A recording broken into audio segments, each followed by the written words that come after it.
ناظرین اکرام السلام علیکم۔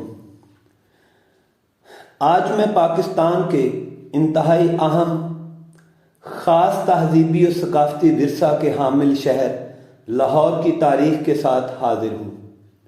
امید ہے کہ آپ کو میری یہ عاجزانہ سعی پسند آئے گی۔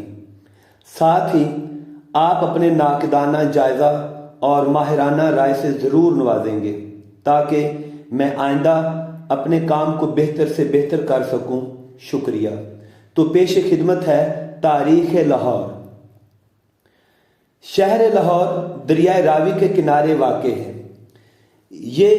یہ شہر ملک پاکستان کے آبادی کے لحاظ سے سب سے بڑے صوبہ پنجاب کا دارالحکومت ہے۔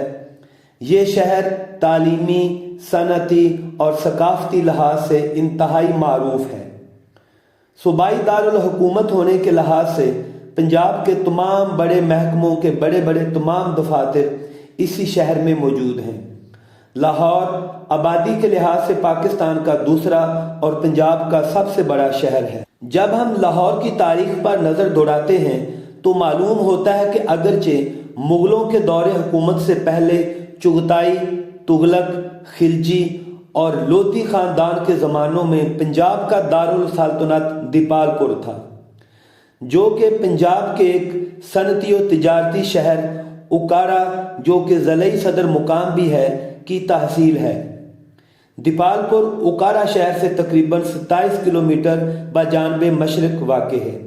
تحصیل دیپال پور زراعت اور سیاست کے لحاظ سے انتہائی اہمیت کی حامل ہے۔ بعد میں مغلوں کے زمانے میں لاہور پنجاب کا دارالحکومت قرار پایا، جس وجہ سے لاہور کی رونق اور شان و شوکت میں ترقی ہوتی گئی اور آج لاہور اپنی مثال آپ بن چکا ہے۔ شاید لاہور کی شان و شوکت اور ترقی دیکھ کر کچھ زمانہ قبل کسی نے کہا تھا کہ جن نے لاہور نہیں ویکھیا وہ جمے ہی نہیں۔ ناظرین، پرانے زمانوں کی تحریروں میں لاہور کا نام لہانور، لاپور اور کہیں لاہور ملتا ہے۔ حضرت امیر خسرو دہلوی رحمۃ اللہ علیہ نے اپنی تصنیف قرائن الصادین میں لاہور ہی لکھا ہے۔ مثلا از حد سامانہ تا لاہور ہیچ عمارت نہ مگر در قصور۔ اس سے پتہ چلتا ہے کہ 8ویں صدی ہجری کے شروع اور حضرت امیر خسرو رحمۃ اللہ علیہ کی زندگی میں اس شہر بے مثال کا نام لاہور ہی تھا۔ دوسری طرف شیخ المشائخ حضرت نظام الدین بدایونی دہلوی رحمۃ اللہ علیہ کی کتاب فوائد الفوائد میں اس شہر کا نام لہانور بیان ہوا ہے۔ ایک طویل زمانہ گزر جانے کی بنا پر اس شہر کی بنانے اور بسانے والے کا نام حتمی طور پر معلوم نہیں ہو پایا، کیونکہ مختلف کتابوں میں مختلف روایات اور معلومات ملتی ہیں۔ عام طور پر یہی کہا جاتا ہے کہ مہاراجہ رام چندر اوتار کے بیٹے لو نے یہ شہر آباد کیا اور لاپور نام رکھا، جو ایک طویل زمانہ گزر جانے پر بگڑ کر لاہور ہو گیا۔ یہ بھی معلوم ہوتا ہے کہ خلاصۃ التواریخ کے مصنف نے مذکورہ بالا روایت کی تصدیق کی ہے۔ وہ کہتے ہیں کہ مہاراجہ رام چندر اوتار کے 2 بیٹے تھے، لو اور کسو۔ جب وہ دونوں ادھر پنجاب میں آئے، لو نے لاہور اور کسو نے قصور آباد کیا، جو بعد میں قصور بن گیا، جو کہ لاہور سے تقریباً 50 کلومیٹر دور شمال کی طرف واقع ہے۔ شمال کی طرف پاکستان و ہندوستان کی سرحد کے قریب واقع ہے۔